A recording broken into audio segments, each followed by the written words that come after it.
Hello बच्चों, this is Suraj sir, IIT JNU maths faculty. आज के नए लेक्चर में हम लोग फंक्शन स्टार्ट करने वाले हैं। तो पिछली क्लास में हम लोगों ने रिलेशन पढ़ा था और रिलेशन से ही कनेक्टेड है हमारे पास फंक्शन। अब फंक्शन रिलेशन से कैसे कनेक्टेड है बच्चों, तो सबसे पहले हम जान लेंगे कि जो फंक्शन होता है हमारा, ये एक टाइप का रिलेशन ही होता है। रिलेशन के कुछ पार्ट को हम लोग फंक्शन बोलते हैं, कुछ पार्ट आपका केवल और केवल रिलेशन ही माना जाता है। ठीक है। अब कौन सा हिस्सा फंक्शन बोला जाता है, उस फंक्शन का क्या कैटेगरी या क्या डेफिनेशन हो सकता है, उसको अगर हमें समझना है तो वो ये होता है कि एक रिलेशन को हम लोग फंक्शन बोल सकते हैं। एक रिलेशन को हम फंक्शन बोल सकते हैं अगर हर एक इनपुट का एक आउटपुट हो, यानी कि हर एक इनपुट का एक आउटपुट जरूर हो। या दूसरी बात ये बोलता है कि हर एक इनपुट का केवल और केवल एक आउटपुट हो। हर एक इनपुट का केवल और केवल एक आउटपुट हो। इसको पूरी तरह से समझने के लिए हम लोग क्या करते हैं, कुछ बातें लिख लेते हैं, उसके बाद समझते हैं।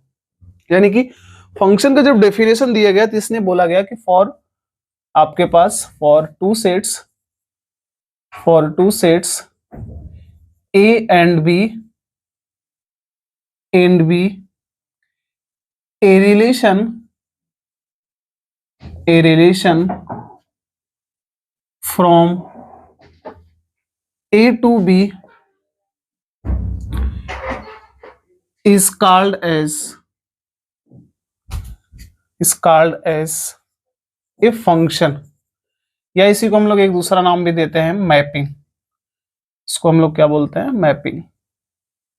is called as a function और मैपिंग इफ, यहां पे पहली बात आती है अपने पास, फर्स्ट पार्ट ये कि एवरी इनपुट, स्मॉल ए हमने लिया, इनपुट मींस हम ए की वैल्यू को इनपुट कर रहे हैं, आउटपुट क्या आता है अपने पास, बी की वैल्यूज। तो every input that is a belongs to A, क्या होना चाहिए, there should be an output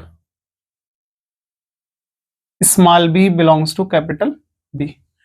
यानी कि आपके पास अगर हमारे पास एक रिलेशन है, उसको हम फंक्शन बोल सकते हैं केवल और केवल कब, कि जो हमारा इनपुट का सेट है उस सेट के सभी एलिमेंट के लिए, इस सेट के सभी एलिमेंट के, यहाँ पे मैंने क्या लिखा कि every input A belongs to A, there should be an output, क्या होना चाहिए, सेकंड वाले सेट से एक आउटपुट पक्का होना ही होना चाहिए, 100% होना चाहिए। अब ये मैं क्या बता रहा हूं, इसको मैं डायग्राम से समझाऊंगा आपको। उसके बाद एक बात और इसमें आती है अपने पास कि each a belongs to a should have only one output, b belongs to b। अब ये पार्ट क्या बोला है, दोनों बातों को अलग अलग समझते हैं। जैसे हमने माना कि अगर हमने क्या ले लिया, मान लेते हैं सेट ए को हमने रिप्रेजेंट किया ए और सेट बी को रिप्रेजेंट किया हमने बी। ठीक, हमने माना इसके अंदर एलिमेंट है 2, 4, 6 और 8, इधर अपने पास है 1, 2, 3, 4 और 5, इतना है हमारे पास ना। और जो फंक्शन हमारा a2 किधर है, बन रहा है b ना, a2 भी फंक्शन बन रहा है। अब ये जो पहला पार्ट बोल रहा है, पहला पार्ट का मतलब है कि a के सभी सेट, सभी जो हमारे पास इनपुट है, सभी एलिमेंट के लिए जो b में एक आउटपुट पक्का होना ही होना चाहिए। यानी कि अगर हमने बोला 2 का आउटपुट मान लो 3 आया और 4 का आउटपुट मान लेते हैं 1 आया, सिमिलरली 6 का आउटपुट मान लेते हैं 5 आया और मैंने एक को छोड़ दिया, तो यही बात ये बोल रहा है कि कोई भी इनपुट छूटा हुआ नहीं होना चाहिए, हर एक इनपुट पे एक आउटपुट पक्का आना ही आना चाहिए। यानी कि अगर मैं बात करूं सेट ऑफ इनपुट्स जो इतने हैं हमारे पास, ये जो सेट है, इस सेट के हर एक एलिमेंट का एक आउटपुट आना ही चाहिए, 100% आना ही चाहिए। ठीक, यानी कि हमारे पास 8 का पक्का कोई ना कोई यहाँ पे आउटपुट होना चाहिए। पहली बात हमारा ये बोलता है। ठीक, अब दूसरी बात क्या बोला है कि ईच ए, यानी कि इसमें से सभी एलिमेंट का शुड हैव ओनली वन, केवल और केवल एक आउटपुट होना चाहिए। यानी कि अगर 2 का आउटपुट 3 आ गया तो अब आप ये नहीं बोल सकते कि 2 का आउटपुट 1 भी आ सकता है, ऐसा होना नहीं चाहिए। बट रिलेशन में हमने पढ़ रखा है कि 2 का 3 भी आ सकता है, 2 का 1 भी आ सकता है। रिलेशन में हमने पढ़ रखा है कार्टेशियन प्रोडक्ट निकालते थे तो कैसे करते थे कि फर्स्ट वाले सेट का जो एलिमेंट रहता है वो सेकंड एलिमेंट के सभी एलिमेंट के साथ रिलेटेड होता है ना, रिलेटेड होता है। बट फंक्शन के केस में ये कहानी नहीं होती। फंक्शन ये बोलता है कि सबसे पहली बात सेट ए का सभी एलिमेंट का एक आउटपुट होना चाहिए। दूसरी बात ये बोलता है कि किसी भी एलिमेंट का 2 आउटपुट नहीं होना चाहिए। इसने यही बोला इसका केवल और केवल एक आउटपुट होना चाहिए। अगर 2 का 3 आ गया तब 2 का हमारे पास और कोई आउटपुट नहीं आ सकता। यानी कि 4 का आउटपुट अगर हमारे पास 1 आ गया तो 4 का आउटपुट अब कोई नहीं आ सकता। 6 का आउटपुट 5 आ गया तो 6 का 5 के अलावा दूसरा नहीं आना चाहिए। क्लियर है बात? तो बाई ग्राफ हमने ये समझ लिया, ठीक है ना। अगर ऐसे समझा तो एक तरीका और अगर हम समझना चाहे तो इसमें हमने बोला अगर आप सेकंड एग्जांपल लो, यहाँ पे हमने फर्स्ट एग्जांपल लिया। सेकंड तरीका हमारे पास बच्चों अगर समझना है तो हम कैसे समझ सकते हैं। मान लेते हैं हमने एक रिलेशन दिया आपको और इस रिलेशन में हमने बोला 1 2 है और 2 4 है, यहाँ पे 4 3 है, 3 4 है और एक हमने सेकंड लिया रिलेशन, मान लेते हैं 2 4 3 4 3 2 और यहाँ पे 2 5। मैंने आपको पूछा इन दोनों में से रिलेशन में से कौन सा फंक्शन है, अगर हमें ये पूछना है तो हमने अभी अभी पढ़ा कि चलो अगर हमें ये नहीं देखना है कि सारे के सारे इनपुट जो हमारे पास है उनका आउटपुट होना चाहिए तो उसमें तो हमें नहीं दिया है कि आपके इनपुट कौन कौन से रहे होंगे ना, तो पहला पॉइंट तो चेक नहीं करना। बट हाँ सेकेंड पॉइंट हम चेक कर सकते हैं इसमें ना। हमने देखा 1 पे एक आउटपुट आया क्या, 1 पे कोई और आउटपुट आया इसमें नहीं। 2 पे एक आउटपुट आया क्या, 2 पे और कोई आउटपुट आया है, नहीं आया है। 4 पे एक आउटपुट आया क्या और कोई 4 पे आउटपुट आया, नहीं आया। 3 पे एक ही आउटपुट आया क्या और 3 पे आउटपुट आया, नहीं आया। मींस ये आपका इस डेफिनेशन को सेटिस्फाई कर रहा है। दैट मींस ये आपका क्या होगा, एक फंक्शन होगा, ये आपका फंक्शन होगा। बट अगर वहीं पे मैं इसकी बात करूं तो यहाँ पे देखो 2 पे आउटपुट क्या दे रहा है 4, बट अगेन यहाँ पे 2 पे क्या आउटपुट दे रहा है 5, यानी 2 पे दो दो आउटपुट आ रहा है। और यही तो हमारा बोलता है ना फंक्शन का सेकंड पार्ट कि हमारे पास हर एक इनपुट का केवल और केवल एक आउटपुट होना चाहिए, सिंगल आउटपुट होना चाहिए। बट इसने 2 पे 4 भी दिया, 2 पे 5 भी दिया, सिमिलर तरीके से 3 पे 4 भी दिया, 3 पे 2 भी दिया। मीन्स ये आपका फंक्शन नहीं है, ये केवल और केवल क्या हो सकता है, एक रिलेशन हो सकता है। आई होप कि आपको फंक्शन का डेफिनेशन समझ में आ गया कि फंक्शन हमारे पास वो रिलेशन होता है जिसमें हर एक इनपुट का एक आउटपुट होता ही होता है, साथ में हर एक इनपुट का केवल और केवल एक आउटपुट हो सकता है, और उस रिलेशन को हम लोग क्या बोलते हैं, फंक्शन बोलते हैं। इतनी बातें समझ में आ गई। तो अगर हमको ऐसा ग्राफ दिया है तो हम समझ सकते हैं, सेकेंड पार्ट में भी हम समझ सकते हैं। अब तीसरा पार्ट आपको क्वेश्चन दे सकता है कि क्वेश्चन से सॉल्व करके बताओ कैसे आप सॉल्व करोगे। फिर हमारे पास एक अगला रूल है कि बाई ग्राफ भी हम बता सकते हैं कि कोई भी जो दिया गया हमारे पास जो भी फंक्शन लिखा रहेगा हमारे पास रिलेशन, क्या वो रिलेशन एक फंक्शन होगा कि नहीं होगा, बाई ग्राफ भी हम पता कर सकते हैं। तो सबसे पहले एक क्वेश्चन ले लेते हैं, क्वेश्चन के हिसाब से अगर हमें सॉल्व करना है तो हमें सॉल्व करते समय बस इस बात का ध्यान रखना है। हमने यहाँ पे क्या बोला, एक एग्जाम्पल लिया मैंने कि आपको हमने लिखा कि y square equal to x, ये लिखा हुआ है ना, ये आप बोल सकते हो, चलो यही सही है, y square equal to x, क्योंकि हमें पता है कि y की जगह हम क्या लिख सकते हैं, fx लिख सकते हैं। तो हमने fx की जगह सीधा सीधा क्या लिख दिया, तो y स्क्वायर ना। अब आपको चेक करना है क्या ये आपका एक फंक्शन है कि नहीं है, या एक रिलेशन है। तो आप क्या करोगे, आपने अभी अभी पढ़ा कि कोई एक इनपुट रखो, आउटपुट चेक करो, केवल और केवल एक आउटपुट आना चाहिए ना। जैसे 2 पे केवल और केवल 3 आया, 4 पे केवल और केवल 1 आया। तो हम चेक कर लेते हैं कहीं दो आउटपुट इससे आंसर तो नहीं आ रहा है। तो हमने यहाँ पे चेक किया बच्चों, जब मैं x की वैल्यू 1 रख रहा हूँ यहाँ पे रख के देखते हैं। अगर आप x की वैल्यू 1 रखोगे तो y स्क्वायर इक्वल टू कितना आएगा, 1। अब यहाँ से ध्यान से सोचो कि y का वैल्यू कितना आने वाला है, अगर उधर जाके रूट लगेगा तो कितना आंसर आएगा, ±1। यानी अगर ध्यान से देखो 1 पे आउटपुट एक 1 भी आ रहा है, साथ में 1 पे एक आउटपुट और क्या आ रहा है, -1।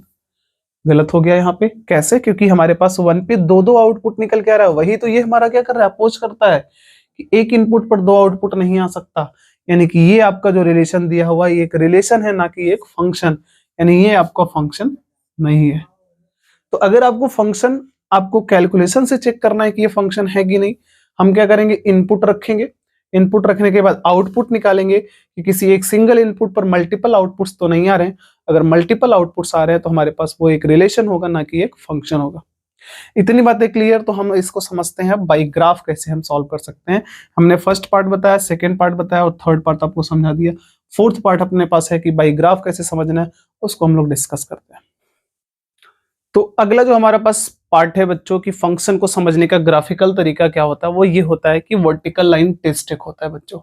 और इस नाम से ही सीधा समझेंगे हम लोग कि अगर आपके पास मान लो कोई भी ग्राफ गिवन है, अगर ग्राफ नहीं गिवन है, आपको एक फंक्शन एक इक्वेशन लिख के दे दिया, अगर आप उस इक्वेशन का ग्राफ प्लॉट कर सकते हो तो आप ग्राफ प्लॉट कर लेना। तो अगर आपके पास ग्राफ मान लो हमने प्लॉट करके दे दिया और आपको चेक करना है कि इसमें से कौन सा ग्राफ फंक्शन को रिप्रेजेंट करता है और कौन सा ग्राफ फंक्शन को रिप्रेजेंट नहीं करता है, तो हम कैसे पता करते हैं, हमेशा याद रखिएगा दिए गए ग्राफ में आपको सीधा एक वर्टिकल लाइन ड्रॉ करना है यानी कि एक वर्टिकल लाइन ड्रॉ करना है। तो सभी में हमने क्या किया, वर्टिकल लाइन ड्रॉ किया। कहीं भी ड्रॉ कर दो, बस फंक्शन को कट करना चाहिए, एक जगह कटना, ग्राफ को एक कम से कम काटना चाहिए। तो हमने देखा कि हर एक वर्टिकल लाइन में केवल और केवल ये वर्टिकल लाइन कहाँ पे कट रहा है, केवल और केवल ग्राफ को एक जगह काट रहा है। अगर मैं इसकी बात कर रहा हूं तो ये भी केवल और केवल ग्राफ को केवल और केवल एक जगह काट रहा है। केवल ग्राफ में देखना है आपको ना, एक्स वाई एक्सिस पे नहीं देखना है, ओनली ग्राफ को। अगर मैं यहाँ पे देखूं तो ये भी ग्राफ को केवल और केवल एक जगह कट कर रहा है। बट अगर मैं इसको देखूं तो ये ग्राफ को 2 पॉइंट पर कट कर रहा है, 2 पॉइंट पर कट कर रहा है ना। बस यही हमारा फंक्शन अपोज करता है कि अगर हम ग्राफ पे वर्टिकल लाइन बनाते हैं तो वर्टिकल लाइन ग्राफ को केवल और केवल एक पॉइंट पर कट करना चाहिए। अगर वो ग्राफ को केवल और केवल एक पॉइंट पर कट करता है तो वो ग्राफ आपका फंक्शन को रिप्रेजेंट करेगा, और अगर एक से ज्यादा पॉइंट पर कट कर रहा है तो वो आपका ग्राफ फंक्शन को रिप्रेजेंट नहीं करेगा। दैट मीन्स आपका ये फंक्शन नहीं है। रीजन ये 2 पॉइंट्स पर कट कर रहा है, बट ये सभी के सभी केवल और केवल एक पॉइंट पर कट कर रहे हैं। आप कहीं भी ग्राफ बना के देख लो, कहीं भी वर्टिकल लाइन बना सकते हो। ऐसा नहीं कि आप केवल और केवल एक ही जगह बनाओ, आप चेक कर लो, कहीं भी बनाते आप एक ही जगह कट करता, बट एक ही वर्टिकल लाइन बनाना है। कहीं भी बनाओ, यहाँ भी बनाओ, यहाँ बनाओ, कहीं भी बनाते आप ग्राफ को केवल, देखो यहाँ बनाते तो तब भी एक ही जगह कट करता, आप यहाँ बनाते तब भी ग्राफ को एक ही जगह कट करता, आप इधर बनाते तब भी ग्राफ को एक ही जगह कट करता ना। तो बस ये करना है कि ग्राफ को कट करे, ऐसा वर्टिकल लाइन बनाना है। और वर्टिकल लाइन अगर एक जगह पे काटता है तो फंक्शन है, एक से ज्यादा जगह पॉइंट पे काटता है तो आपका फंक्शन नहीं है। आई होप इतनी बातें क्लियर हो गई, इतनी बातें क्लियर है, क्लियर है। अगर इसके बाद क्लियर है तो हमारे पार्ट एक बात आता है, अगली बात इसी फंक्शन में, कि फंक्शन को जब रिप्रेजेंट करने का बारी आता है तो फंक्शन को रिप्रेजेंट करते समय हम लोग हमेशा क्या लिखते हैं, एफ ए टू बी। या तो हम ऐसे रिप्रेजेंट करते हैं, या आप इसको रिप्रेजेंट कैसे कर सकते हो कि ए टू बी कौन सा फंक्शन वर्क करता है। ठीक, ए टू बी फंक्शन, ये दोनों में से आप किसी तरह से यूज कर सकते हो, बट मैक्सिमम टाइम जब हम क्वेश्चन सॉल्व करते हैं तो हमेशा हम ऐसा रिप्रेजेंटेशन यूज करते हैं। और इस रिप्रेजेंटेशन का अगर हमें एक एक टर्म की बात करनी हो, सबसे पहले बात करते हैं हम ए क्या होता है। तो बच्चों दरअसल ये ए हमारे पास होता है सेट ऑफ इनपुट्स होता है, सेट ऑफ इनपुट्स, यानी कि set of all possible inputs. जो भी आप इनपुट यहाँ पे क्या कर सकते हो, इनपुट कर सकते हो, जो भी एलिमेंट, जो भी ऑब्जेक्ट, जो भी नंबर इनपुट कर सकते हो, वो हमारा यहाँ पे आता है ए की जगह। इसका एक दूसरा नाम भी होता है बच्चों, जिसको हम लोग बोलते हैं प्री इमेज। इसको हम लोग क्या बोलते हैं, प्री इमेज। इसको और क्या बोला जाता है, प्री इमेज। और थर्ड नेम निकल के आता है जो हमारे पास होता है, इसको बोला जाता है डोमेन। इसको हम लोग क्या नाम देते हैं, डोमेन। यानी इसके टोटल कितने नेम्स हैं अपने पास, 3 नेम्स होते हैं ना। और अगर मैं इसकी बात करूं बच्चों तो इसको हम लोग बोलते हैं, पहला पॉइंट तो बोला जाता है इसको set of all possible outputs, possible outputs. पहला नाम इसका ये बोला जाता है कि set of all possible output को हम लोग सेकंड टाइप बोलते हैं। सेकंड पार्ट इसका जो नाम होता है, जिसे इसमें इसे प्री इमेज बोलते हैं, उसको हम लोग क्या बोलते हैं, इमेज। इसको हम लोग क्या बोलते हैं, सेकंड पार्ट इसका इमेज। और इसी का थर्ड नाम जो होता है हमारे पास, उसको हम लोग बोलते हैं कोडोमेन। इसको हम लोग क्या बोलते हैं, कोडोमेन। गलती से कुछ बच्चों को दिमाग में रहता है कि इसको रेंज बोलते हैं, बच्चों इसको रेंज नहीं बोलते, इसको हम लोग क्या बोलते हैं, कोडोमेन। यानी कि set of all possible outputs का मतलब क्या होता है, कोडोमेन। और set of all possible inputs का मतलब क्या होता है, हमारे पास डोमेन होता है ना। अब इन एक एक पार्ट को हम लोग डिटेल में डिस्कस कर लेते हैं। देखो फंक्शन में जब हम आगे बढ़ेंगे तो जो मेन पॉइंट अपने पास है यही, और ये जो टॉपिक है बच्चों ये काफी लॉन्ग टॉपिक है, और इसको हम लोग डिस्कस करने वाले हैं पूरे डिटेल में। और मैं आपको डोमेन रेंज इस तरह से पढ़ा दूंगा कि आपको कहीं भी इस तरह का लेक्चर्स नहीं मिलेगा। ये डोमेन रेंज हम लोग बहुत अच्छी तरह से पढ़ने वाले हैं, ठीक है ना। सबसे पहली बात करते हैं अब डोमेन क्या होता है। तो देखो, डोमेन वर्ड हम नॉर्मल बोलचाल में भी आप सुनते आए होंगे, कभी कभी जरूर सुने होंगे। तो उसका मतलब होता क्या है, डिटेल में डिस्कस कर लेते हैं। तो हमेशा याद रखिएगा बच्चों, जब भी मैंने क्लासेस ली हैं, क्लासेस में मैं ताकि बच्चों को समझा सकूं, उसके लिए मैंने प्रॉपरली एक एग्जाम्पल लिया था हमेशा, और जिसमें लिया था हमने एग्जाम्पल आटे की चक्की का। ठीक, हमेशा हमने आटे की चक्की लिया। बट आज हम लोग क्या करते हैं, एक दूसरा एग्जाम्पल लेते हैं। तो सुनिएगा बात ध्यान से, कि फंक्शन आपका एक मशीनरी की तरह वर्क करता है। मशीनरी का मतलब हर एक मशीन एक प्रॉपर इनपुट के लिए बना होता है, और वो क्या आउटपुट देगा उसका भी वो डिसाइडेड रहता है। दैट मीन्स अगर हम बात करें बाइक की बात करते हैं ना, बाइक का काम क्या होता है, आउटपुट क्या देता है, वो आउटपुट के फॉर्म में वो टॉर्क देता है ताकि बाइक आपका चल सके ना, आपको वो टॉर्क देता है ताकि बाइक आपका चल सके, आउटपुट ये होता है। बट अगर मैं बात करता हूँ अभी इनपुट का बात करता हूँ इसमें, ठीक है। अगर मैं इनपुट की बात करूं यहाँ पे, तो इनपुट के फॉर्म में आप क्या दोगे, उसमें पेट्रोल डालोगे, ठीक है ना। पेट्रोल डालने के बाद ही बाइक चलेगा आपका, ठीक है। अगर पेट्रोल की जगह आप वहां पे पानी डाल दो तो क्या होगा, चल पाएगा आपका बाइक, चलेगा नहीं चलेगा। यानी कि आपका जो मशीनरी बना हुआ है एक प्रॉपर हमारे पास लिक्विड, दैट मीन्स पेट्रोल के लिए बना हुआ है। उसमें जो ईंधन का काम करने वाला वो पेट्रोल करेगा। अगर पेट्रोल की जगह आपने पानी डाल दिया, उसमें कुछ दूसरा लिक्विड डाल दिया, तो क्या वो चलेगा, नहीं चलेगा। यही मैं समझाना चाहता हूँ, हर एक मशीन के अंदर क्या इनपुट डाला जाएगा वो इनपुट डिसाइडेड होता है, जिसके लिए आपका मशीन सही से वर्क करेगा। सही से वर्क करने का मतलब वो सही तरीके से डिफाइन होने वाला है, ठीक है। अब बहुत अच्छा समझ में आएगा किस तरह से आपको आटे की चक्की की बात अगर मैं करूँ तो, क्योंकि वो एक ऐसा एग्जाम्पल है बच्चों की जो बहुत अच्छी तरह से आपको समझ में आ सकता है। मैं क्या बात कर रहा हूँ, सुनो।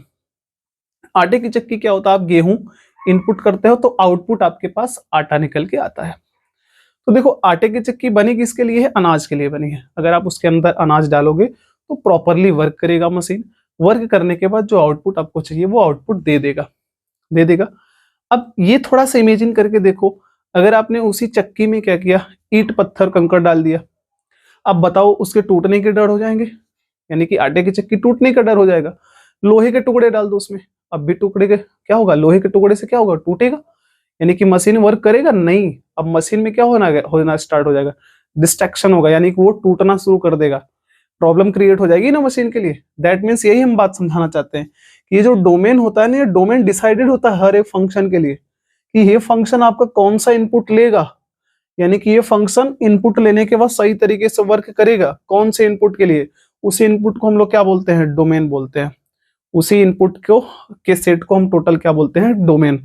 इस डोमेन के अंदर जितने भी इनपुट्स आएंगे वही इनपुट ये आपका फंक्शन लेके वर्क कर सकता है, उसके अलावा ये वर्क नहीं करेगा। अब इसी को प्रॉपरली जब डिफाइन किया गया तो इसने बोला कि set of all possible inputs for which function is defined. ये डिफाइंड वर्ड इसीलिए यूज हुआ कि आपको फंक्शन सही तरीके से वर्क तो करे।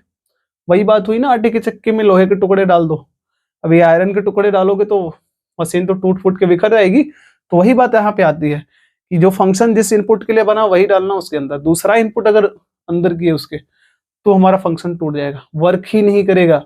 अब मैं क्या समझाना चाहता हूँ, सुनो। मान लो मैं इसको पूरी तरह से समझाने के लिए आपको एक एग्जांपल बोला कि मैंने माना एक फंक्शन एफ एक्स लिखा हुआ है, दैट मीन्स 1/x। और बच्चों अगर इसका ग्राफ आपको पता नहीं तो ग्राफ हम पूरी तरह से पढ़ने वाले हैं, अभी के लिए मैं बता देता हूँ इसका ग्राफ ये होता है। जिसका ग्राफ मैंने ये बनाया हमने इसको बोला ये फंक्शन है ना, तो ये फंक्शन है तो इसका हमें डोमेन बताना पड़ेगा। अब मुझे एक बात बताना हमेशा कि आप देखो x का कुछ भी वैल्यू लिखो, x का यहाँ पे कुछ भी वैल्यूज रखोगे, 1 रखोगे, 2 रखोगे, 3 रखोगे, 4 रखोगे, 5 रखोगे, पॉइंट में रखोगे, कुछ ना कुछ आउटपुट निकल के आएगा, पक्का आएगा आंसर निकल के, सोच के देख लो। बट बच्चों एक ऐसा इनपुट है जिसके लिए रखते ही वैल्यू ऐसी आ जाएगी कि उसके बारे में आप बता ही नहीं सकते। मशीन काम करना बंद कर देगा, यानी फंक्शन काम करना बंद कर देगा, बोलेगा मैं तो इसका भाई आंसर बता ही नहीं सकता कि क्या आ सकता है, हो सकता है मेरा ही हालत खराब हो जाए इस चक्कर में। तो उसने बोला कि यहाँ पे x की कौन सी वैल्यू है जिसके लिए गलत आंसर देने वाला है। हम बोलेंगे हमको पता है कि अगर मैंने x का वैल्यू क्या रखा, 0। क्या आपको 1/0 की वैल्यू पता है? नहीं पता ना। 1/0 का वैल्यू आप क्या बोलोगे, इनफाइनाइट। तो इनफाइनाइट कहाँ पे एग्जिस्ट करता है, कुछ पता है आपको? नहीं पता। तो जिसके बारे में आपको आइडिया नहीं, उसका वो आउटपुट कैसे आप बोल सकते हो? दैट मीन्स हम एक्स का वैल्यू ऐसा कोई नंबर नहीं रख सकते जो आउटपुट के बारे में हमें डिटेल में नॉलेज है ही नहीं। कहाँ पे एग्जिस्ट करता है, करता भी है कि नहीं करता, नहीं पता हमको। इसीलिए हम बोलते हैं यहाँ पे एक्स की वैल्यू हम 0 ना रख के बाकी सब कुछ रख सकते हैं। यानी कि अगर मुझसे इसका डोमेन कोई पूछेगा तो मैं बोलूंगा कि इसका जो डोमेन है वो आप सब कुछ रख दो। सब कुछ का मतलब ऑल रियल नंबर, सारे के सारे नंबर्स रख दो, बस 0 को मत रखो, बस 0 को मत रखो। यानी कि इस पूरे रियल नंबर में से आप 0 को निकाल के बाहर फेंक दो, ठीक है ना। यानी कि सभी रियल नंबर में से 0 को निकाल दिया, जो बच गए वो सभी के सभी नंबर हम यहाँ पे रख सकते हैं। यानी कि आपका फंक्शन काम कर सकता है। इसलिए उन सभी नंबर्स के सेट को हम लोग क्या बोलते हैं, उसका डोमेन बोलते हैं। इतनी बातें आपको हम मेरे हिसाब से समझ में आ गई कि डोमेन होता क्या है। डोमेन केवल बेसिकली वो सेट होता है जिसके अंदर वो एलिमेंट होते हैं जिन एलिमेंट के लिए फंक्शन आपका प्रॉपरली वर्क करता है, यानी प्रॉपरली डिफाइंड होता है। ठीक है, इतनी बातें। अगर इतनी बात समझ में आ गई तो अब हम लोग क्या करते हैं कि कोडोमेन पढ़ते हैं, उसके बाद हमारा रेंज क्या होता है उसको डिस्कस करते हैं। ठीक है बच्चों, नेक्स्ट जो हमारे पास टॉपिक है वो क्या है, कोडोमेन, आफ्टर दैट रेंज। ये दोनों आपस में एक दूसरे से रिलेटेड होते हैं। क्लियर है? इसलिए मैंने दोनों को एक साथ लिखा, दोनों को एक साथ समझेंगे। दोनों को एक साथ समझने के लिए केवल इतनी बातें दिमाग में रखनी है कि आपके पास मान लेते हैं एक पूरा मान लेते हैं मम्मी का पर्स है अपने पास, और मम्मी का पर्स काफी बड़ा है। उस पर्स में पूरे भरे हुए नोट हैं, बहुत सारे नोट है ना, पैसे के नोट है, 2-2 हजार के नोट है। अब वो जितने नोट अवेलेबल है, बात ये समझिएगा, जितने नोट उस पर्स के अंदर हैं वो पूरे नोट को हम लोग क्या बोलते हैं, कोडोमेन। क्योंकि पता है क्यों कोडोमेन, क्योंकि अब वो नोट आपको निकालने की बारी आती है। मम्मी ने बोला बेटा जितना चाहो उतना निकाल लो, थैला आपके सामने, थैला आपके जो सामने है, यानी कि आपके पास आउटपुट आने के चांसेस क्या है, उस थैले में जितने पैसे रहेंगे सब, चांसेस क्या है कि आपके पास अब चांस है पूरा इकट्ठा ले लो, खत्म कर दो पूरा, सब कुछ सब निकाल लो। बट कंडीशन लगा दिया मम्मी ने। कंडीशन क्या लगाया, मम्मी ने बोला बेटा एक हाथ पर्स में डालना है और जितने पैसे आएंगे आप निकाल लो। तो बच्चे ऑप्शन जितना था टोटल अपने पास, कि हमारे पास जितने ऑप्शंस थे, अगर मान लो उसमें 100 नोट है ना, और 100 नोट है तो वो टोटल हमारे पास किसके अंडर आने वाले हैं, कोडोमेन के अंडर आने वाले हैं। कितने ऑप्शंस थे टोटल, बट आपने हाथ अंदर डाला और जितना बाहर निकाल लिया। अब 100 के 100 भी निकाल सकते हो, या हो सकता है 1-2 वहां पे नोट हमारा छूट जाए। तो यानी कि जितना आप निकालोगे बाहर, मान लो 50 नोट आपने बाहर निकाला, तो वही जो बाहर आपने निकाला उसी को हम लोग क्या बोलेंगे, रेंज। यानी अपने पास अवेलेबल ऑप्शंस होते हैं, दैट इज कोडोमेन। उस अवेलेबल ऑप्शन में से हम जितने का यूज कर लेते हैं, जितना हम निकाल लेते हैं उसके अंदर से, उसको हम लोग क्या बोलते हैं, रेंज बोलते हैं। इसलिए ये हमारे पास क्या होता है, पॉसिबल आउटपुट्स होता है, और ये केवल और केवल आउटपुट्स होता है। यानी फंक्शन के अंदर हमारे पास जो आउटपुट आने के चांसेस हैं, वो आने के चांसेस हैं ना, वो पूरे आउटपुट का जो सेट होता है उसको हम लोग बोलते हैं कोडोमेन। और जो आउटपुट एग्जैक्टली आता है निकल के, उसको हम लोग क्या बोलते हैं, रेंज बोलते हैं। यानी कि अगर मैं दोनों को एक डायग्राम से समझ के बताऊं, हमने एक फंक्शन का ये ग्राफ बनाया, मान लेते हैं ये आपके पास एक फंक्शन है ए से लेके हमारे पास बी, फंक्शन वर्क करता है 2 4 5 6 8 1 2 3 4 और 5, 2 का हमारे पास 1, 4 का 2, 5 का भी मान लेते हैं 2, 6 का 3 और 8 का भी मान लेते हैं 3 है आउटपुट ना। तो ये सारे तो डोमेन होंगे। इनपुट्स हमने क्या लिखा, तो ये इनपुट अपने पास क्या थे, डोमेन। हमने इसको समझा ये क्या है, डोमेन बिलोंग्स टू 2 4 5 6 और 8 आया। अगर हमसे बात करेगा कोडोमेन, तो कोडोमेन आने के चांसेस क्या है अपने पास, आउटपुट के चांसेस क्या है, ये सारे चांसेस हैं, total available options that is 1 2 3 4 और अवेलेबल ऑप्शंस कितने थे, 5 ऑप्शंस थे। बट हमने इनमें किनको किनको सेलेक्ट किया, यानी कौन कौन से अपने आउटपुट बन के आया, वही हमारा पास क्या हो जाएगा, रेंज। यानी कि मैं रेंज की बात अगर करूंगा तो यहां से आएगा 1 2 और 3 ओनली, 4 और 5 तो आउटपुट में आया ही नहीं है, इसलिए रेंज में वो आएगा ही नहीं। तो बेसिकली इतनी बातें हमें, आई होप कि आपको, हमें और आपको दोनों को समझ में आ गई कि कोडोमेन क्या होता है, रेंज क्या होता है, और हमारे पास डोमेन क्या होता है। ठीक है, इसके लिए भी आप डेफिनेशन देना आप दे सकते हो कि set of all possible outputs for which the function is defined, हमारा रेंज बोला जाता है। और हमारे पास टोटल अवेलेबल आउटपुट्स या set of total available outputs या set of all possible outputs को क्या बोलते हैं हम लोग? कोडोमेन बोलते हैं। इतनी बातें हमें क्लियर हो गई। तो हमारे पास टॉपिक है बच्चों, वो ये है कि रियल वैल्यूड फंक्शन क्या होता है। फंक्शन हमने डिटेल में समझा अभी क्या होता है, उसका डेफिनेशन समझा, उसके बारे में थोड़ी सी पॉइंट हमने पढ़ा। ठीक, फंक्शन का जो टाइप्स है, जो मेन टाइप है, क्लास 12th का हिस्सा है, उसको क्लास 12th में पढ़ेंगे हम लोग। ठीक है, अभी जो हमारे पास रियल वैल्यूड फंक्शन होता है और उसके जो टाइप्स हैं वो क्लास 11th में है, उसी को हमें पढ़ना है, जिसमें डोमेन और रेंज फाइंड आउट करना होता है। ठीक है, और यही रियल वैल्यूड फंक्शन ही हमारे पास पूरे मैथ्स में हर एक जगह यूज किए गए हैं, जिनका हमारे पास सॉल्यूशन निकालना होता है ना। तो जो हमारा 12th का हिस्सा है उसको 12th वाला हमारा जो प्लेलिस्ट आएगा उसमें हम लोग पढ़ेंगे। अभी हम 11th का प्लेलिस्ट अपलोड कर रहे हैं, तो उसके लिए हमारे पास 11th का पार्ट लेके चलेंगे। तो अगला अपने पास क्या पार्ट है कि रियल वैल्यूड फंक्शन होता क्या है। तो काफी आसान पॉइंट है, अगर हमसे पूछा जाए, हमने यहाँ पे लिखा real valued function. Real valued function ये क्या होता है समझ लेते हैं सीधा सीधा। एक सिंगल पॉइंट आपको मैं बता रहा हूं, बस इतना दिमाग में रखियो कि एक ऐसा फंक्शन जिसका डोमेन और रेंज दोनों रियल वैल्यूज हो, उस फंक्शन को हम लोग क्या बोलते हैं? Real valued function. That means ऐसे फंक्शंस जिनका डोमेन भी क्या हो, डोमेन भी आपका क्या हो? सेट ऑफ रियल नंबर्स हो, सेट ऑफ रियल नंबर्स, यानी कि जो भी हो रियल नंबर से लिया जाना चाहिए। क्लियर है? और उसका रेंज भी क्या होना चाहिए हमारे पास? क्या हो? सेट ऑफ रियल नंबर्स हो। अब ऐसा नहीं कि रियल नंबर में से सारे नंबर्स हो सकते हैं, ऐसा नहीं। इंटीजर्स हो सकते हैं हमारे पास, नेचुरल नंबर हो सकते हैं, फ्रैक्शनल नंबर हो सकता है, बट रियल नंबर में से कोई भी नंबर हमारा हो सकता है, मतलब कोई भी सेट हो सकता है, या तो डोमेन बनेगा या तो रेंज। दोनों रेंज और डोमेन दोनों क्या होने वाले हैं? रियल नंबर का कोई भी सेट निकल के आएगा। तो उन सभी फंक्शंस को हम लोग क्या बोलते हैं अपने पास? Real valued function.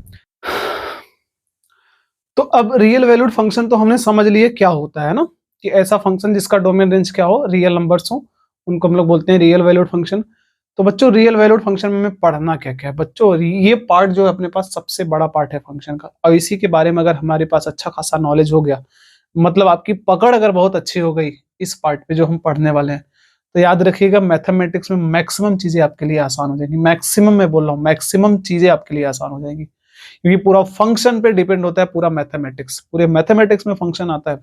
जितने भी टाइप्स का फंक्शन पढ़ते होगे या आपने सुना होगा, वो सारे के सारे फंक्शंस इसी की कैटेगरी में आते हैं। जितनी भी चीजें आपने पढ़ी है आज तक, log function, sine function, ITF function, GIF function, fractional part function, सबके सब इसी के अंदर आने वाले हैं।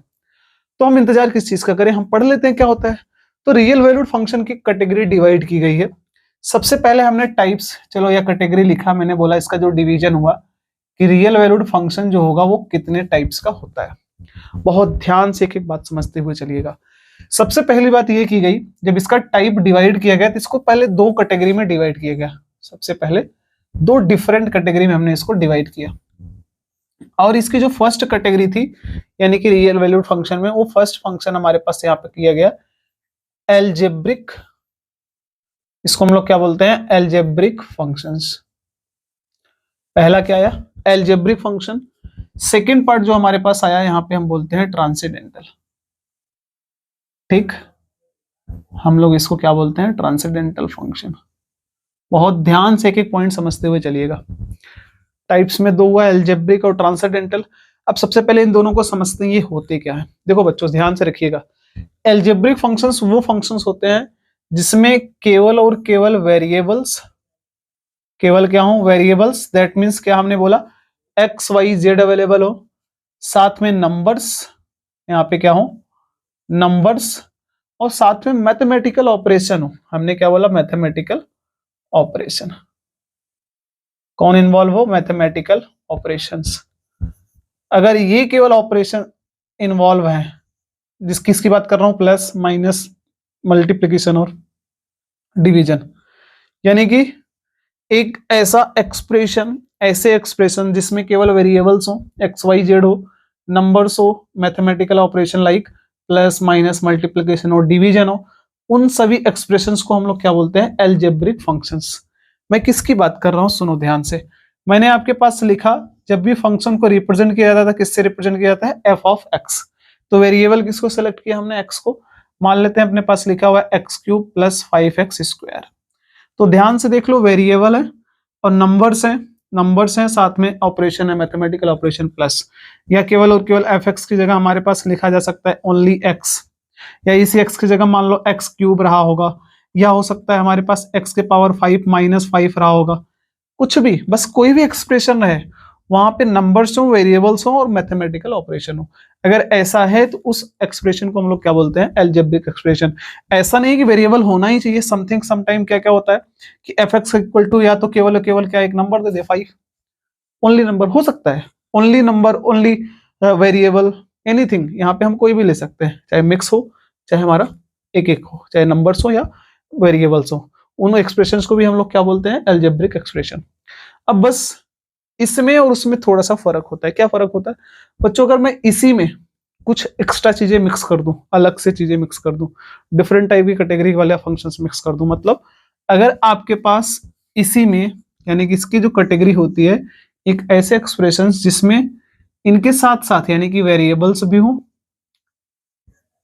या ना हो चलेगा, बट हो भी सकता है, नहीं भी हो सकता है, वेरिएबल्स हो, नंबर्स भी हो सकता है, इसमें मैथमेटिकल ऑपरेशंस भी हो सकता है, तो उसके लिए मैंने लिख लिया प्लस माइनस मल्टीप्लिकेशन और डिवीजन भी हो सकता है, इन चारों में से भी कोई हो सकता है। साथ में एक्स्ट्रा चीजें होती है, दैट मीन्स हो सकता है साइन एक्स हो, कॉस एक्स हो इसी में साथ में, या लॉग एक्स आ जाए अपने पास, या e के पावर x आ जाए, एक्सपोनेंशियल आ जाए, मतलब कोई डिफरेंट टाइप का फंक्शन उसके अंदर उपस्थित हो, एक अलग टाइप का exponential function, inverse trigonometric function, log function, cos x function, जिस भी एक्सप्रेशन में ये अवेलेबल होते हैं, या अकेले भी अगर कहीं पे है या किसी के साथ में उपस्थित है, तो उन सभी एक्सप्रेशंस को हम लोग क्या बोलते हैं, ट्रांसेंडेंटल फंक्शंस। तो हमें फंक्शन की दो कैटेगरी समझ में आई, एक अलजेब्रिक फंक्शन और दूसरा ट्रांसेंडेंटल फंक्शन। अब इन्हीं दोनों के अंदर ब्रांचेस बनी हुई है, जिन ब्रांचेस को हमको पढ़ना है, ठीक है ना, और वही ब्रांचेस बहुत इंपॉर्टेंट है, यानी कि फिर अलजेब्रिक एक्सप्रेशंस को डिवाइड किया गया हमारे पास 4 पार्ट्स में। इसमें पहला हमारे पास क्या था, अलजेब्रिक एक्सप्रेशन का हम लोग बोलते हैं उसको पॉलिनोमियल फंक्शन। आई होप ये आपको समझ आ रहा होगा पॉलिनोमियल फंक्शन क्या होता है। कुछ याद आ रहा हो तो याद आ रहा हो, नहीं याद आ रहा हो तो हमें पता है, हमें तो बताना ही पड़ेगा आपको, आप लोग हमारे भरोसे बैठे हो यहाँ पे। तो पॉलिनोमियल फंक्शन क्या होता है, आफ्टर दैट पॉलिनोमियल के बाद हमको पढ़ना है यहाँ पे रैशनल फंक्शन।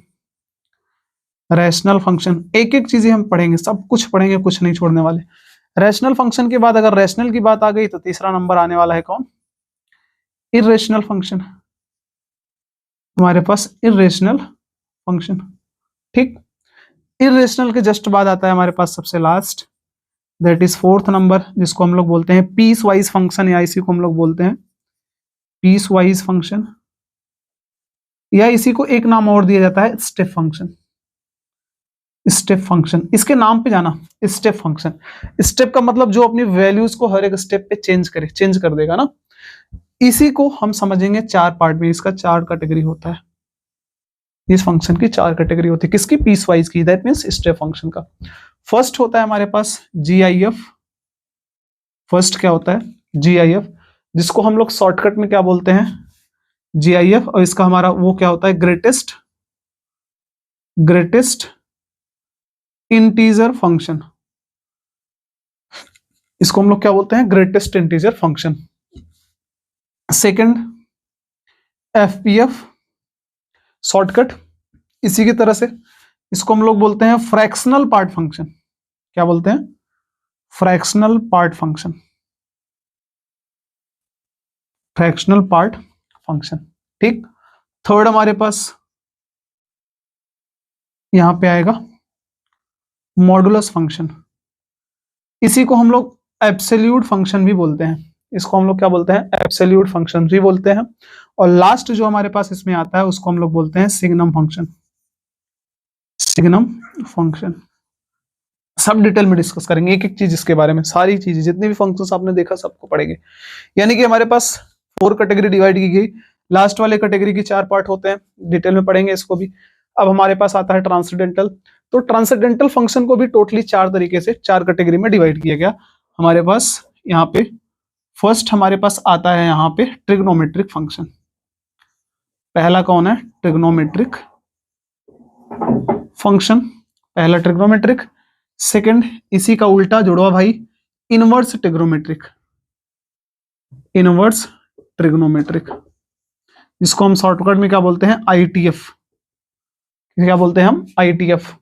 और उसके बाद हम लोग पढ़ेंगे लॉगरिथमिक फंक्शन।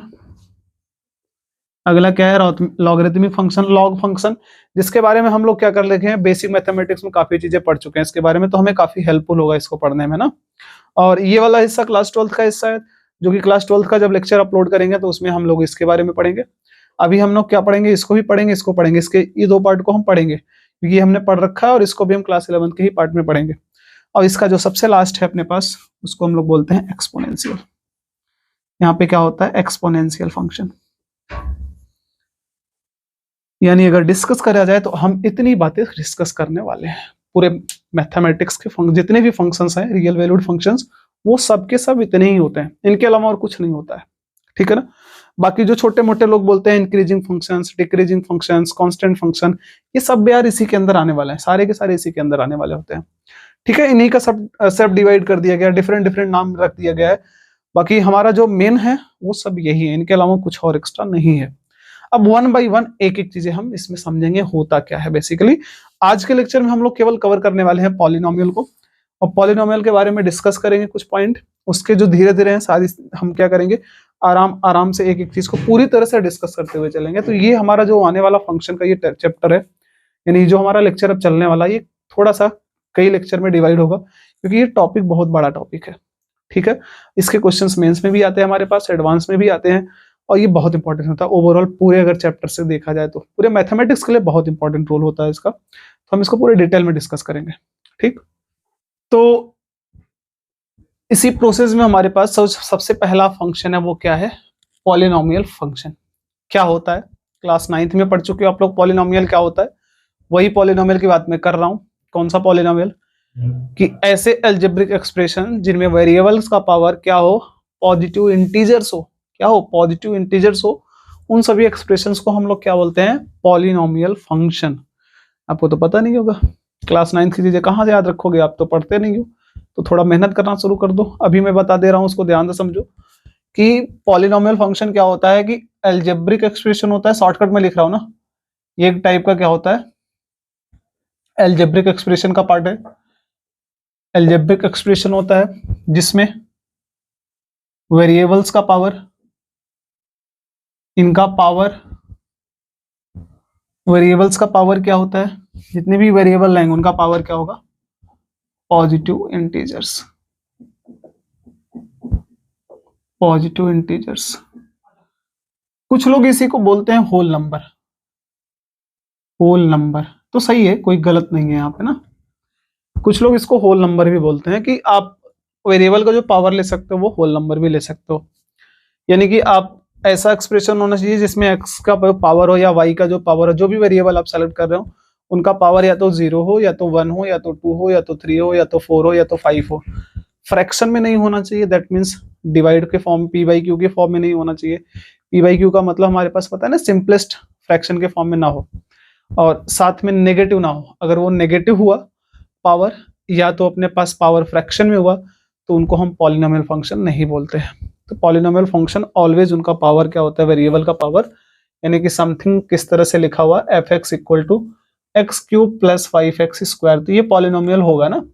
पावर हमारे पास क्या है, होल नंबर है, होल नंबर है या पॉजिटिव इंटीजर्स है, तो ये है। किसी ने लिखा, हमने लिख दिया है f x equal to x के पावर 3 प्लस 1/x, तो ये पॉलिनोमियल फंक्शन नहीं है। क्यों, क्योंकि अगर मैं देखूं तो x का पावर यहाँ पे 3 है, बट यहाँ पे x का पावर -1 है। कैसे, क्योंकि हम इसको ऊपर लेके जाएंगे तो x का पावर क्या बनेगा अपने पास, -1 बनेगा ना। तो ये हमारा पॉलिनोमियल फंक्शन नहीं होगा।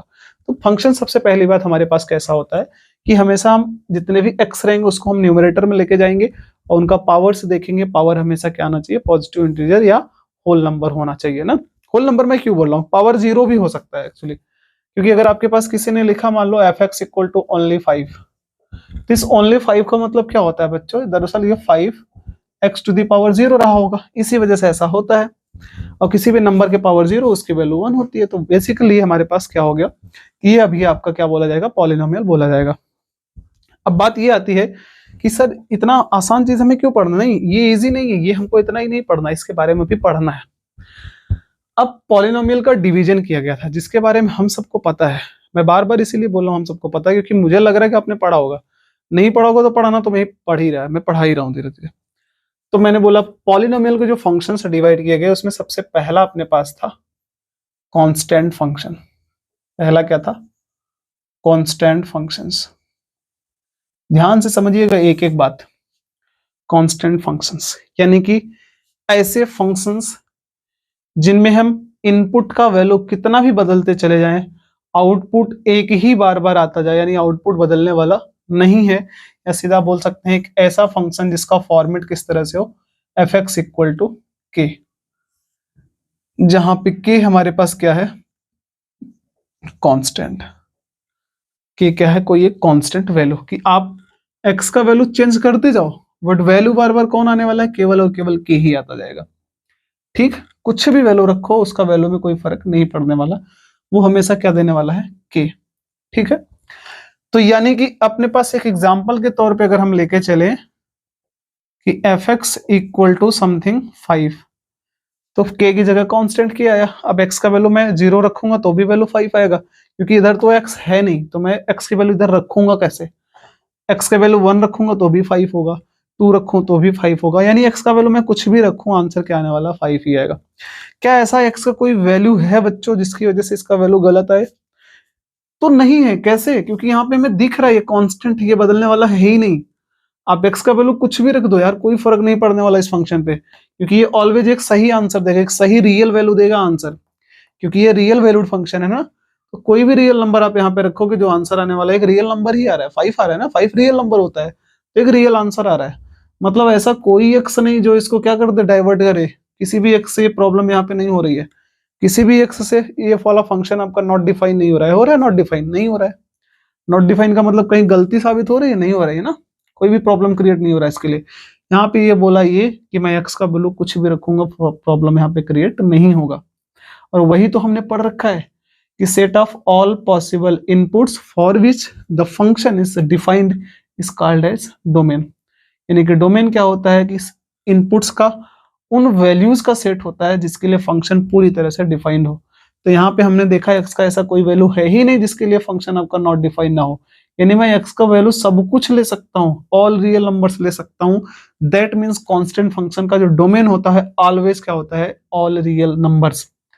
ठीक है, अभी हम आगे भी चीजें प्रूव करते हुए चलेंगे तो हम देखेंगे एक चीज सब में कॉमन आएगी। क्या कॉमन आएगी?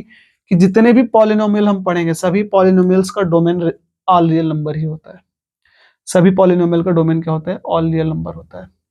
तो मैं बार बार एक एक चीजें लेके प्रूव भी कराऊंगा, दिखाऊंगा आपको हाँ आ रहा है, बट हम ये दिमाग में अभी रखेंगे कि जितने भी पॉलिनोमियल्स फंक्शंस होते हैं सभी पॉलिनोमियल का जो डोमेन होता है वो क्या होता है? ऑल रियल नंबर्स होता है।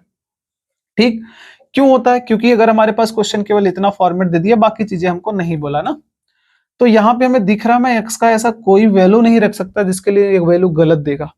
ऐसा कोई वैल्यू पॉसिबल है यहाँ पे कि मैं यहाँ पे एक्स की वैल्यू रखूं और ये वैल्यू गलत दे सकता है? नहीं देगा कभी, क्योंकि मैं एक्स का वैल्यू कुछ भी रखूंगा ये सारे के सारे ऊपर है, न्यूमरेटर में है, तो कभी गलत वैल्यू देगा ही नहीं। मैं अगर 1 रखूंगा तो आंसर आएगा, 2 रखूंगा तो आंसर आएगा, 3 रखूंगा तो आंसर आएगा, नेगेटिव में रखूंगा तो आंसर आएगा, फ्रैक्शन में वैल्यू रखूं तो भी आंसर आएगा। ऐसा कोई वैल्यू ही नहीं जिसके लिए नॉट डिफाइन आंसर दे, कभी देगा नहीं। मतलब मैं एक्स का वैल्यू कुछ भी ले सकता हूँ, कोई भी इनपुट कर सकता हूँ, आउटपुट पक्का आने वाला है। तो यहाँ से हम ये भी बोल सकते हैं कि पॉलिनोमियल जितने भी होते हैं उनके डोमेन क्या होते हैं? हमारे पास all real numbers. But one by one हम एक एक चीज का पढ़ते हुए चलेंगे। तो कांस्टेंट फंक्शन में हमने एक बात देखा कि कांस्टेंट फंक्शन का जो डोमेन होता है हमारे पास, यहाँ पे बात करें अगर इसका डोमेन, तो डोमेन इस केस में क्या होगा? All real number. आर मतलब ऑल रियल नंबर, जिसको हम लोग को पता है क्या लिखते हैं? माइनस इनफाइनाइट से प्लस इनफाइनाइट, यही होता है रियल नंबर्स का पूरा सेट। ठीक, तो हम डोमेन क्या बोलेंगे? सीधा माइनस इनफाइनाइट से प्लस इनफाइनाइट, कुछ भी रखो इसमें कोई प्रॉब्लम नहीं होगा। अब बात आती है बच्चों रेंज की, खास करके कांस्टेंट फंक्शन की बात कर रहे हैं अभी हम केवल। तो रेंज क्या होता है? आउटपुट का सेट होता है ना, कि जो आउटपुट आते हैं उन सभी आउटपुट को हम लोग क्या बनाते हैं? एक सेट बनाते हैं, वही आउटपुट क्या बोला जाता है? उसका रेंज। तो यार थोड़ा सा सोचो यार, इसमें क्या दूसरा वैल्यू आ सकता है क्या? अभी अभी हमने पढ़ा कि मैं एक्स का वैल्यू कुछ भी रखूं आंसर क्या आने वाला? हमेशा 5 आएगा, ऑलवेज 5 आएगा। कभी बदलेगा? नहीं बदलेगा। ये तो ऑलवेज 5 देगा, दूसरी वैल्यू देता तो मैं सेट में रखता यार, एक ही वैल्यू दे रहा है बार बार, ऑलवेज एक ही देगा, कोई वैल्यू दूसरा आने वाला है नहीं, मतलब इसका रेंज क्या आने वाला है, केवल और केवल 5। बट यहाँ पे हम क्या ले रहे हैं, जनरल फॉर्म ले रहे हैं, जिसको इसको लेके चल रहे हैं, तो जो भी k की जगह रहेगा वही हमारा क्या आएगा, इसका रेंज आएगा। इतनी बातें क्लियर कि कांस्टेंट फंक्शन का डोमेन ऑल रियल नंबर होता है, रेंज जो कांस्टेंट यहाँ पे रहता है वही होता है। इसके ग्राफ पे चलते हैं, basic graph of constant function. जब ग्राफ बनाया जाता है तो किसके बीच बनाया जाता है, एक्स एक्सिस और वाई एक्सिस के बीच ना। हम लोग हमेशा एफ एक्स को क्या मानते हैं, वाई लेके चलते हैं, तो वाई इक्वल टू क्या दे रखा है, के दिया है। मुझे एक बात बताइए कि अगर मैंने यहाँ पे x की वैल्यू 0 रखी, x की वैल्यू 0, ओरिजिन पे x की वैल्यू क्या होती है 0, मुझे बताओ y की वैल्यू क्या हो, जो है वही रहेगी हमेशा। मैं x की वैल्यू 0 रखूं तो f0 की वैल्यू फिर से क्या मिलेगी, 5 ही मिलेगी, जो भी रहेगा। हम मान लेते हैं k का जो भी वैल्यू था, k एक पॉजिटिव वैल्यू था, कुछ भी था, k एक पॉजिटिव वैल्यू है, कुछ भी है पॉजिटिव है, तो यानी कि मैं अगर 0 रखूंगा तब भी f0 की वैल्यू कितनी आने वाली है, k। तो मतलब 0 पे भी y की वैल्यू क्या आने वाली है, k। तो मैं k यूनिट ऊपर जाऊंगा, मान लेते हैं ये k यूनिट है ना, तो इतना ऊपर गया, मतलब यहाँ पे मिला वैल्यू। मैं पूछूं आपसे 1 पे क्या वैल्यू मिलेगी, तो f1 पे भी तो वैल्यू k ही आने वाली है, क्या बदलेगी नहीं ना। तो 1 पे x का वैल्यू आपने क्या किया 1, फिर से कहोगे y की वैल्यू कितनी ऊपर आने वाली है, उतनी ऊपर आएगी, वही आएगी। मैं 2 पे वैल्यू पूछूं, फिर से आप क्या बोलोगे, उतनी ऊपर आएगी, k ही आएगी। कहीं भी पूछूं आप क्या आंसर बताने वाले हो, के ही आएगी। चाहे मैं माइनस में बोलूं, यहाँ मैंने -1 रख दिया, तब भी वैल्यू क्या बताओगे, के। -2 के, -3 के, यानी सब पे ही वैल्यू कितनी ऊपर आने वाली है, के यूनिट ऊपर ही आने वाली है, वाई की वैल्यू ऊपर ही आने वाली है, चाहे आप माइनस में एक्स का रखो चाहे प्लस में रखो। अब सभी पॉइंट को अगर आप मिला रहे हो तो ये हमारे पास किसका ग्राफ बन के तैयार होगा, इस फंक्शन का ग्राफ बन के तैयार होगा। यानी कांस्टेंट फंक्शन का ग्राफ हमारे पास बना, चाहे y इक्वल टू आप k लिखो, चाहे आप एफ एक्स इक्वल टू के लिखो। समझ आया ये बातें। ये तो हमने सीख लिया कि कांस्टेंट फंक्शन का ग्राफ कैसे बनाते हैं। अगर यही सोचो के की जगह अगर नेगेटिव वैल्यू रहता तो ये वैल्यू हमारे पास नीचे जाता नेगेटिव में, क्योंकि y का वैल्यू ऊपर प्लस होता है, नीचे माइनस होता है, x का वैल्यू इधर साइड प्लस होता है, इधर साइड माइनस होता है। इतनी बातें क्लियर। अगर किसी ने कभी आप शॉर्टकट में डायरेक्टली आपको क्वेश्चन पूछ लिया बच्चों, किसी ने बोला कि हमारे पास एक फंक्शन है f x equal to something 3, आपसे पूछा इसका डोमेन बताओ, रेंज बताओ, ग्राफ बताओ। आप बोलोगे कि इसका जो डोमेन आने वाला है, डोमेन ऑफ फंक्शन, आप बोलोगे डोमेन तो सभी होगा, ऑल रियल नंबर, क्योंकि ये कांस्टेंट फंक्शन है ना। सेकेंड पार्ट अगर आपसे पूछेगा रेंज ऑफ फंक्शन बताओ, तो आप बोलोगे इसका रेंज क्या आएगा, वही जो कांस्टेंट वैल्यू वही आएगी, यानी यहाँ पे कितना आने वाला है, 3 आने वाला है। इतनी बातें क्लियर। अब इसने बोला कि मुझे ग्राफ भी बताओ इसका, तो ग्राफ क्या बोलोगे आप, एक्स एक्सिस वाई एक्सिस क्या वैल्यू है, ये 3 पॉजिटिव वैल्यू है, तो आप बोलोगे इसका वैल्यू 3 पे जाएंगे सीधा। मैं बोलूंगा यहाँ से 3 यूनिट ऊपर जाओ, सीधा एक हॉरिजॉन्टल लाइन बना दो, और ये कौन सा यूनिट है, 3.3 है, और इसी लाइन को हम नाम क्या दे देंगे, y इक्वल टू 3 है, या एफ एक्स इक्वल टू 3। ये इसका ग्राफ बन गया। समझ आ गई बातें, समझ आ गई। तो एक छोटा बहुत एग्जाम्पल और करते हैं, फिर धीरे धीरे हम लोग आगे बढ़ते हैं। अब एक दूसरा क्वेश्चन लिया, आसानी क्वेश्चन लेंगे। अभी भी हमने ले लिया, मान लेते हैं अपने पास एक फंक्शन है एफ एक्स इक्वल टू -7। हमको तो आइडिया है अभी क्या होगा हमारे पास। कोई पूछेगा डोमेन बताओ, तो हम बोलेंगे domain D f belongs to all real number. कोई पूछेगा यार रेंज बता दो हमको, तो हम बोलेंगे ठीक है यार, रेंज कितना होने वाला है, आर एफ बिलोंग्स टू, केवल एक वैल्यू है कितना, -7। यही होगा। ग्राफ तो यार आसान हो गया अपने लिए, इसका कोई हार्ड है इसमें नहीं है ना। आप बोलोगे नेगेटिव वैल्यू आए हुए है, नेगेटिव वैल्यू में क्या करेंगे, हम सीधा नेगेटिव डायरेक्शन में जाएंगे, यानी कि नीचे, क्योंकि y नीचे नेगेटिव होता है, नीचे गए, और यही हमारे पास क्या हो जाएगा, y इक्वल टू -7 का ग्राफ। और ये यूनिट हमको पता है ना, -7 यूनिट नीचे आए हुए हैं। अगर इसको लिखना होगा तो क्या लिखोगे, -7 का 0, क्योंकि यहाँ पे y एक्सिस पे x का वैल्यू क्या होता है 0। एक और एग्जांपल ले लेते हैं हम, और आज का लेक्चर हम लोग करते हैं यहीं पे खत्म। बाकी इसके बाद हम लोग क्या करेंगे, लीनियर फंक्शन पढ़ेंगे, और जितने भी पॉलिनोमियल्स जो हमें डिस्कस करना है, उस सबको डिस्कस करेंगे धीरे धीरे से ना। तो अगली बातें करें, अगर हमारे पास एक फंक्शन लिखा हुआ है एफ एक्स इक्वल टू, किसी ने लिखा भाई 0, क्या लिख दिया 0। अभी भी हम क्या बोलेंगे कि इसका जो हमारे पास डोमेन आएगा belongs to all real number, वही कहानी है। साथ में रेंज पूछेगा तो RF बिलोंग टू, क्या आ रहा है आंसर। ऐसा मत बोलना कि 0 है का मतलब कुछ नहीं, 0 है तो लिखो यार 0 आएगा इसका रेंज। और ग्राफ, तो ग्राफ यार आसान है, समझना क्या है हम लोग को इसमें। अब क्या बोलोगे, किस पे जाना है बच्चों बताओ। रेंज सॉरी 0 है ना, 0 मतलब क्या, ना तो ऊपर ना तो नीचे, वहीं रह जाना है, वहीं रह जाना है। तो बोलो ठीक है यार, इसको डार्क कर दो सीधा, इसको डार्क कर दो। एक्स एक्सिस यही क्या हो जाएगा, y इक्वल टू 0। यहां से एक नई बात समझ में आई आपको क्या, कि एक्स एक्सिस जो होता है वो किसका ग्राफ होता है, y इक्वल टू 0 वाली लाइन का ग्राफ होता है। तो कभी भी y इक्वल टू 0 वाली लाइन का ग्राफ पूछा जाए आपसे, क्या बताओगे, एक्स एक्सिस हो जाएगा सीधा। एक्स एक्सिस का मतलब y इक्वल टू 0 की लाइन का ग्राफ होता है, हमेशा दिमाग में रखेंगे। ठीक है, आई होप इतनी चीजें आपको समझ में आ गई। इसके आगे हम लोग बस इतने ही आसान तरीके से बाकी चीजें भी डिस्कस करेंगे। जहां तक मुझे लग रहा है आपको समझ आया होगा। अब सोच लो अगर ये पार्ट आपको समझ आया डोमेन रेंज का, तो बस मैं इसी तरीके से आसान तरीके से कर करके आपको सारी चीजें सिखा दूंगा, जितनी भी डोमेन रेंज का पार्ट है। ठीक है ना, आपको कंटिन्यूसली बने रहना है इस क्लास में, हम आगे के लेक्चर्स पढ़ाते रहेंगे आप लोगों के लिए। ठीक है, तब तक के लिए ऑल द बेस्ट।